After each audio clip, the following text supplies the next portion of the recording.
हमारे भारतीय जनता पार्टी के वरिष्ठ नेता, भारत सरकार में मंत्री राजीव चंद्रशेखर जी हम लोगों के मध्य हैं। भारतीय जनता पार्टी के राष्ट्रीय अध्यक्ष दिलीप घोष जी हम लोगों के मध्य हैं। बहुत ही महत्वपूर्ण विषय पर आप दोनों लोग संबोधित करने वाले हैं। सबसे पहले मेरा राजीव चंद्रशेखर जी से आग्रह है कि मीडिया के साथियों को संबोधित करें। आप सबको नमस्कार और देरी के लिए क्षमा और अपॉलॉजीज। कल आपने एक दृश्य देखा होगा, एक विजुअल, एक पैसों का भंडार का एक आपने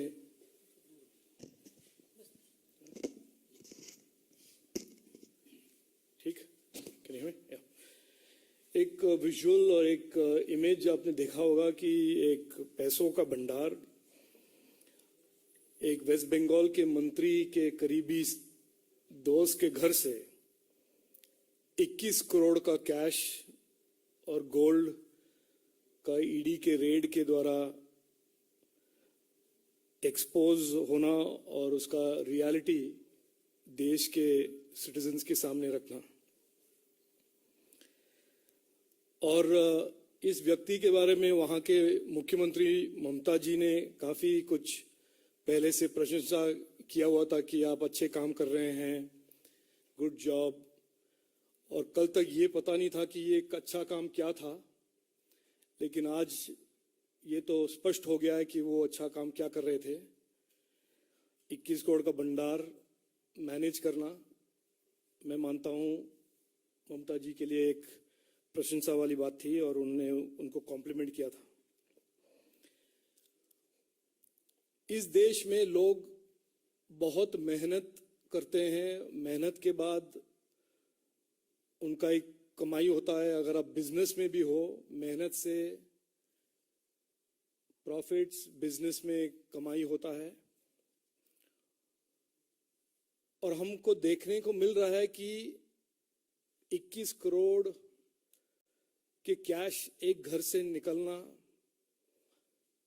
और वो भी पब्लिक पैसे से लूटकर, पब्लिक एसेट्स को लूटकर। इसीलिए मैं कहता हूं कि पॉलिटिकल करप्शन जो चीज है, ये एकेडमिक इशू नहीं है, ये विक्टिमलेस क्राइम नहीं है। ये लोगों का पैसा, मेहनत का पैसा, एक और टैक्स पेयर्स के पैसे, दूसरे और वेस्ट बंगाल के जनता के बेनिफिट और उनके बेनिफिट और स्कीम्स के लिए जो पैसे सरकार के पास आता है, उसका एक लूट।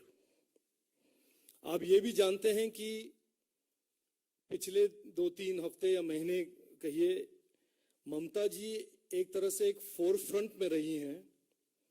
एक मल्टी पार्टी एफर्ट, एक campaign to defame these agencies. यही एजेंसीज जो इन्वेस्टिगेट कर रहे हैं, एक्सपोज कर रहे हैं करप्शन को, पॉलिटिकल करप्शन को, उनको अंडरमाइन करने के लिए, उनको इंटिमिडेट करने के लिए एक तरह से एक प्रचार, एक managed deliberate campaign to intimidate these agencies and to try and somehow किसी तरह से इस केस को किसी तरह से कारपेट के अंदर छुपा दे, sweep it under the carpet, इसको पॉलिटिसाइज करें ताकि इसका जो डिस्कोर्स, इस पे डिस्कशन ना हो।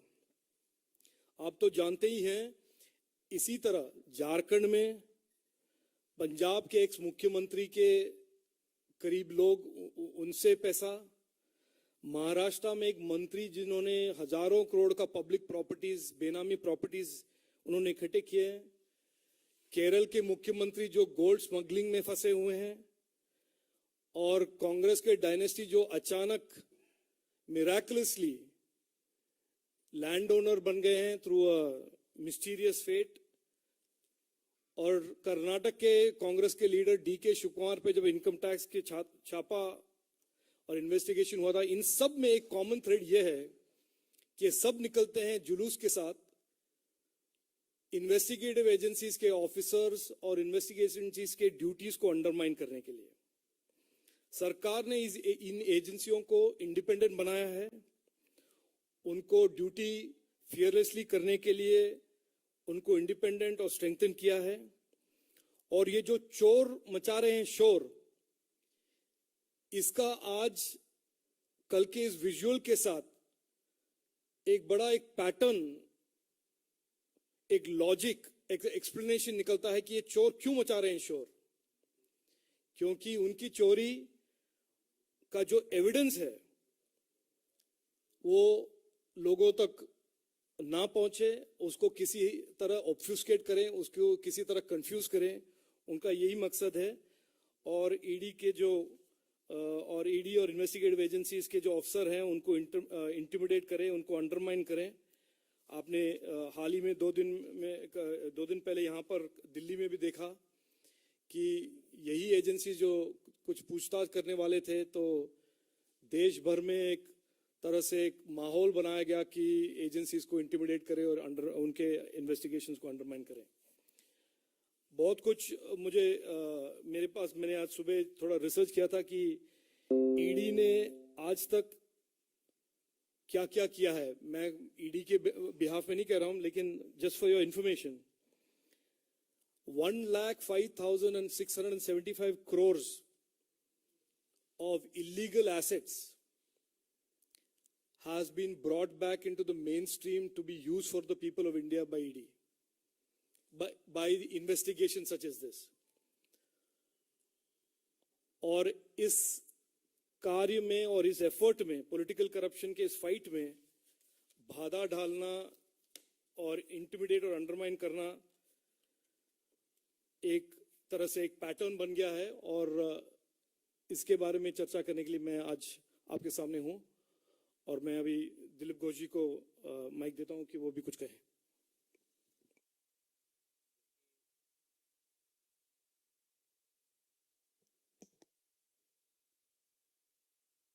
हेलो। जबकि घटना बंगाल से आई है तो मैंने पहले बंगला में अपने बंगाल के लोगों को संबोधन करना चाहता हूं, बाद में बाकी चर्चा करेंगे। এখনো পর্যন্ত যা তথ্য আমাদের কাছে এসেছে 70-75 কোটি টাকার সম্পত্তির হদিশ পাওয়া গেছে।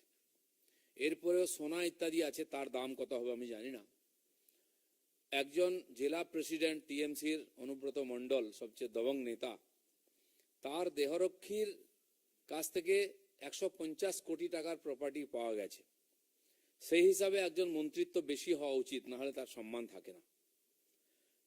একজন মহিলার খোঁজ পাওয়া গেছে যার 3টে ফ্ল্যাট এবং তার বাড়িতে 21 কোটি টাকা ইত্যাদি পাওয়া গেছে।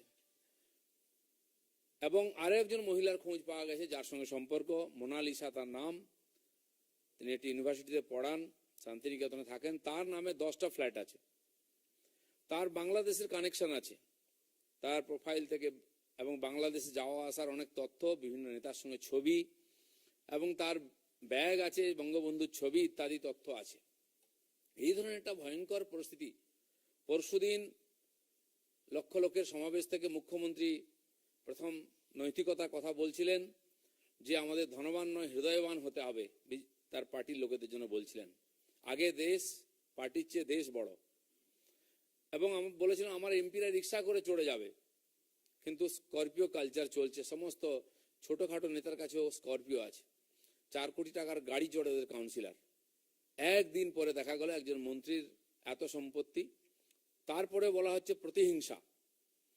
কেউ বলছেন যে সিবিআই যারা করছিল ইডি কেন এসেছে, কেউ বলছেন যে যদি আমাদের নেতাদের কোনো ক্ষতি হয় আমরা সিবিআইকে ইডিকে দেখে নেব, ধমকি দেওয়া হয়েছে কাল পর্যন্ত।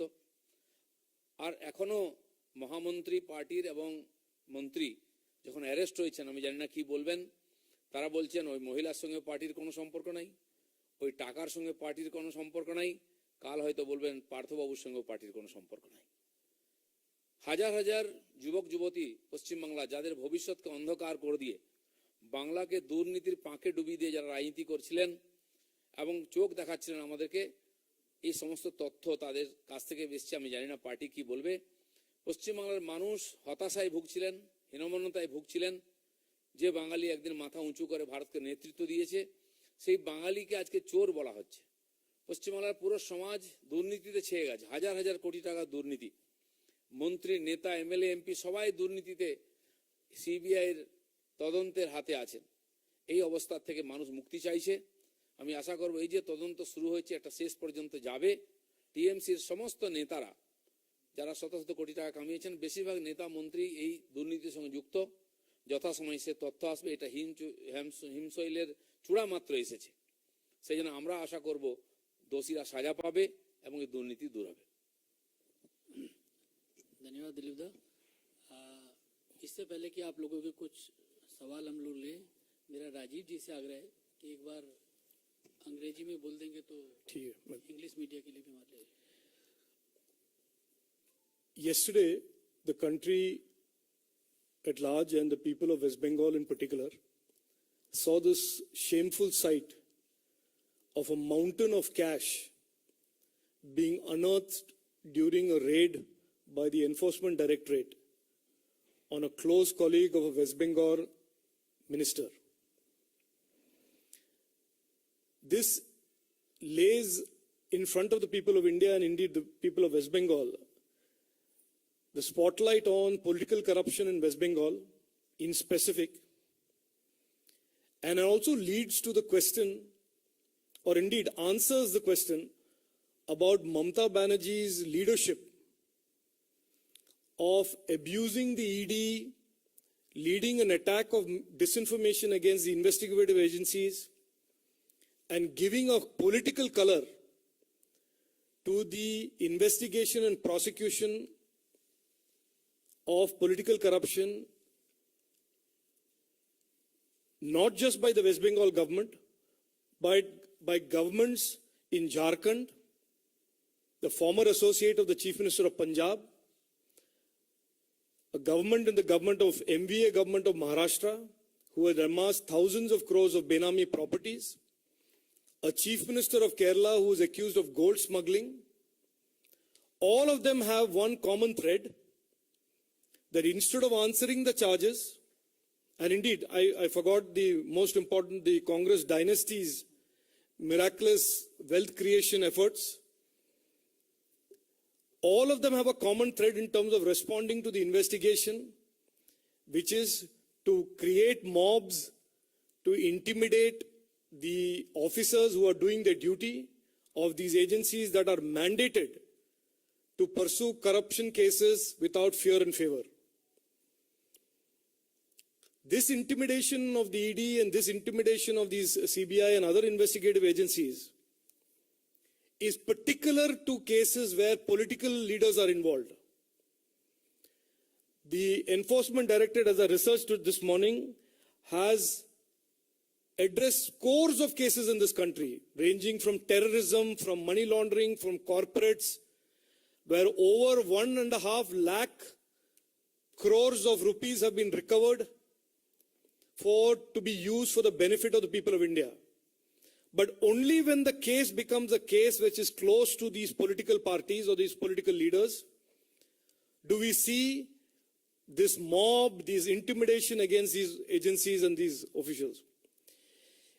In a country where every common citizen works hard to earn a living, every businessman works hard to eke out a profit, it is an unacceptable and shameful sight to see some politically connected leaders looting resources that are meant for the development of the people, development of people's of their states, and using it for their personal benefit.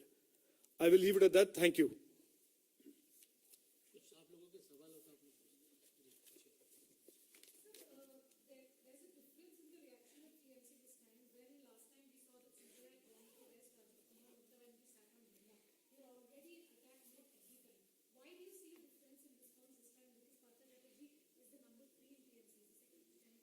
No, but how do you contest a mound of money when somebody recovers 21 crores of cash?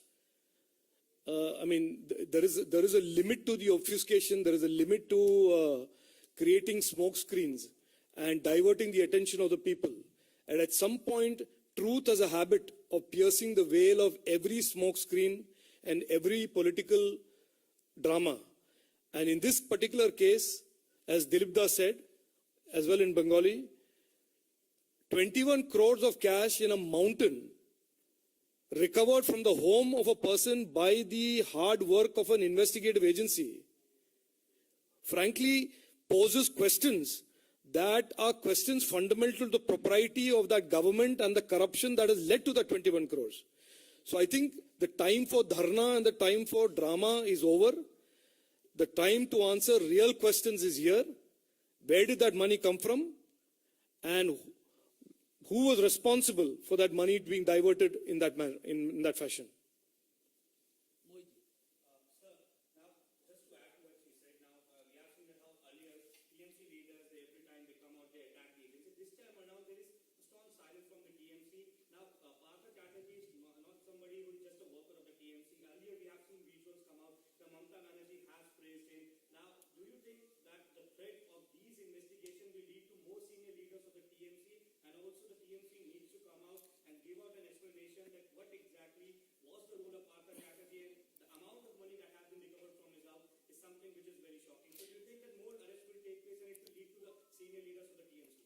I will answer it in part and then I will hand it over to Dilip Dabu.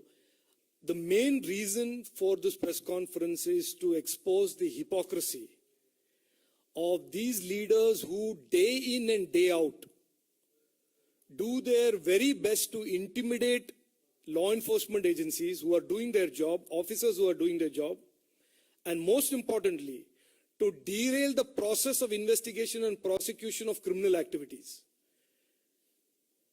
That is the most important highlight that I want to present in front of you, that there is a pattern that when there is an illegality committed, when there is a crime that is exposed, instead of answering the crime or helping prosecute the crime, all of these leaders bring mobs out on into the road and try and intimidate the agency and stop them from doing their job.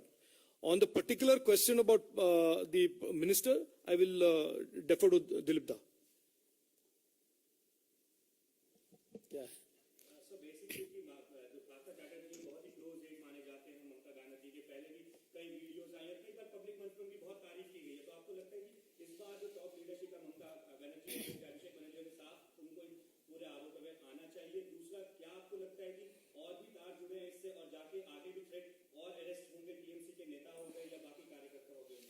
देखिए, इसके पहले भी ऐसा बहुत सारा घटना आया, उनके कई नेताओं का पूछताछ हुई सीबीआई के द्वारा।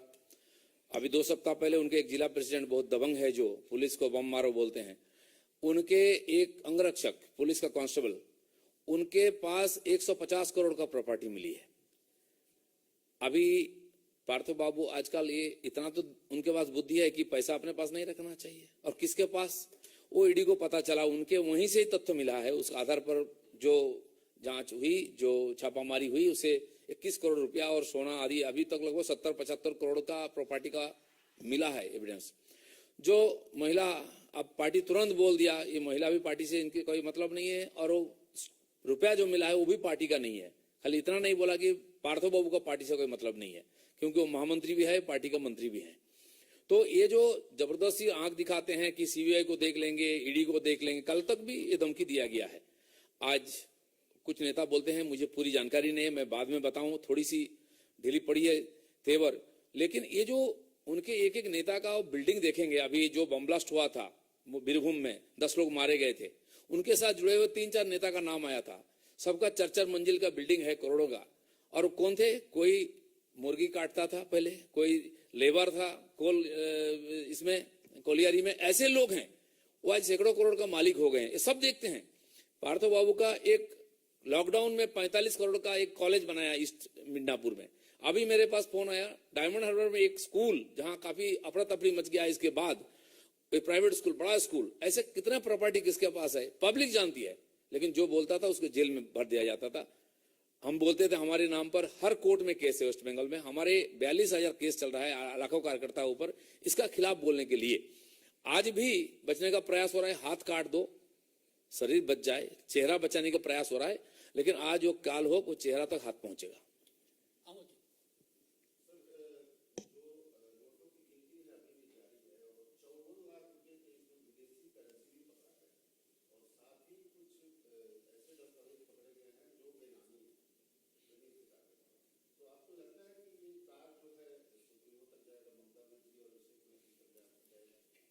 जाना चाहिए जो उस मंत्री का प्रशंसा करते हैं। यहां तक वो लेडी का भी प्रशंसा कुछ दिन पहले की ममता बनर्जी ने। आप कैसे बचेंगे? लेकिन देखिए, रात भर नोटों की गिनती जारी रही और रात भर पार्थबाबू का पूछताछ भी जारी रहा और प्रॉपर्टी का लिस्ट लंबा होते गया। जो गोल्ड मिला है, फर्जी कंपनी की वहां सारी रसीद वगैरह पेपर मिला है, बहुत सारा मिला है, अभी उसका कोई हिसाब नहीं है। तो मैं उसका आधार पर कह रहा हूं, अभी तक 70-75 करोड़ का प्रॉपर्टी का हिसाब आया है। सोना चांदी आदि का कितना आएगा, जो फॉरेन करेंसी की बात करें उसकी कितनी वैल्यूएशन होगा, वो तो आगे होगा। लेकिन हम बार बार बोलते आ रहे थे कि बहुत बड़ा घपला हुआ है। आज तक बंगाल में ये सरकार आने के बाद एक भी नियुक्ति, चाहे कितनी बड़ी लिस्ट हो, 100 का, 200 का, 1000 का, कहीं पर फ्री फेयर नहीं हुआ है। और हर जगह वहां के उनके नेता एमएलए को एक जागीर दिया जाता था, इस जिला से इतने लोगों का नाम भेजो, इतने करोड़ रुपया भेजो, कितना कलेक्शन करते तो वही जानते हैं, और ये सारा आता था। और इतनी बड़ी घटना हुई उनकी, और हाईकमांड को पता नहीं, कोई मानेगा क्या? इसलिए मुझे लगता है कि जो एविडेंस मिला है उसके आधार पर पूछताछ सर्वोच्च नेतृत्व तक होना चाहिए, तब बंगाल ये भ्रष्टाचार मुक्त हो पाएगा।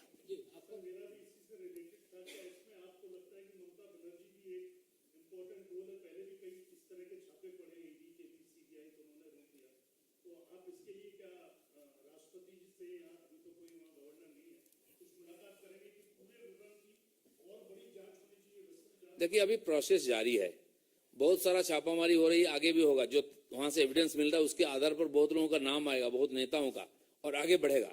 बाकी इस मामले में इतना बड़ा भ्रष्टाचार पूरा देश को हिला देने वाला, और जो बड़े बड़े बात करने वाले हैं, सबसे ज्यादा विरोधी, देश का राष्ट्रीय नेता बनने के लिए मोदी जी को टक्कर देने वाले नेता, वो इसमें है।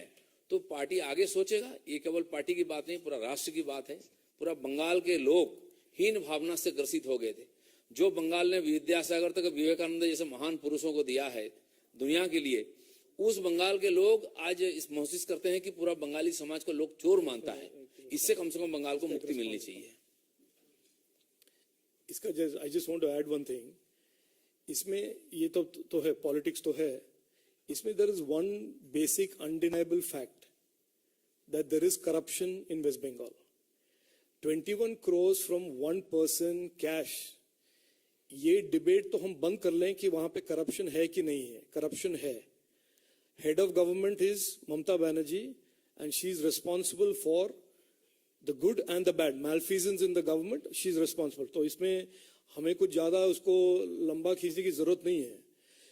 तीसरा पॉइंट यह है कि यही जो लोग हैं जो इन्वेस्टिगेटिव एजेंसीज को इंटिमिडेट करने का इनका एक षड्यंत्र है, षड्यंत्र रहा है, उसको हम आपके थ्रू एक्सपोज करना चाहते हैं कि ये जो चोर मचाए शोर वाला जो फिनोमिनन है, it is a real phenomenon and the 21 crores seized yesterday proves it without doubt. धन्यवाद।